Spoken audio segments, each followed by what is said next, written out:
First, Peter Dutton today has done all of us a big favour by continuing, but slowly and surely, to ramp up the case for nuclear power in this country. If we're ever going to get to net zero and keep the lights on, well, nuclear is the only proven way. And if we're going to have nuclear power at sea, driving our strategic submarines, well, why not have nuclear on land as well? Honestly, it's completely illogical to be all in favour of nuclear power on the subs at sea, as the government is, but dead against it on land. And sure, the government has a problem with the hard left faction inside Labor that would like to junk the AUKUS deal, resolve that inconsistency about nuclear, which, to his credit, the PM is committed to, because our country simply wouldn't be safe without nuclear subs. But sooner or later, as unions like the AWU have been saying for some time, and as the newish Labor Premier of South Australia is also suggesting, we've got to get over our nuclear phobia and embrace the only proven form of delivering emissions-free baseload power available 24/7 to meet the demands of modern life. The same nuclear power, of course, that's used in more than 30 countries. The same nuclear power that provides 70% of France's total electricity and about 20% of power in Britain and America. In his important speech today, the opposition leader further developed the case for nuclear power. The only feasible and proven technology which can firm up renewables and help us achieve the goals of clean, cost-effective and consistent power is next-generation nuclear technologies, which are safe and emit zero emissions. And Dutton gave us a few very necessary home truths about the rush to renewables. He's pointed out first that the government's self-appointed, now legislated push to get 82% renewable energy into our grid within 7 years is simply impossible. We're just not going to be able to install the 22,000 solar panels every single day, the 40 large wind turbines every single month, and the 28,000 kilometres of new transmission lines that this decentralised grid will require in just 7 years.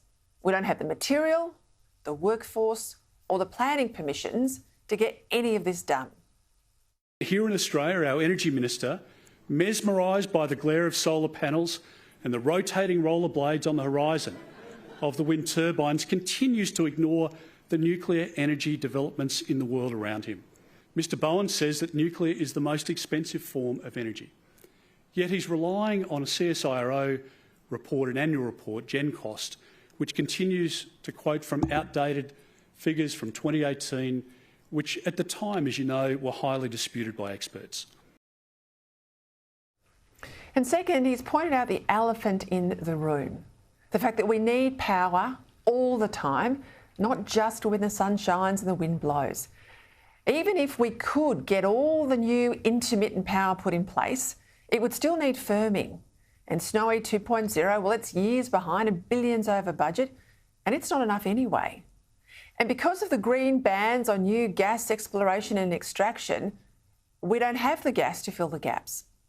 Dutton made the obvious point that the perfect place to start for nuclear power plants would be to put them where we're closing down coal-fired power stations like Liddell in New South Wales, perhaps Hazelwood 2 in Victoria, that already have all the infrastructure needed in place. Like Liddell, for example, which is about 100 hectares in size. We could convert or repurpose coal-fired plants to use the transmission connections which already exist on those sites. And look, there's really no technical mystery to these so-called small modular nuclear reactors.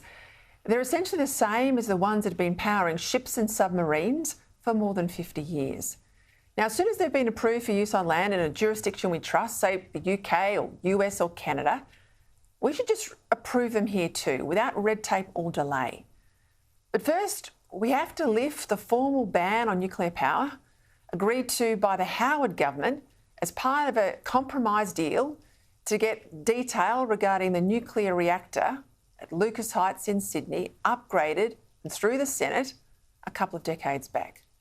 Now, Dutton's next move, I suspect, will be to formally commit the coalition to lifting this ban should it win the next election.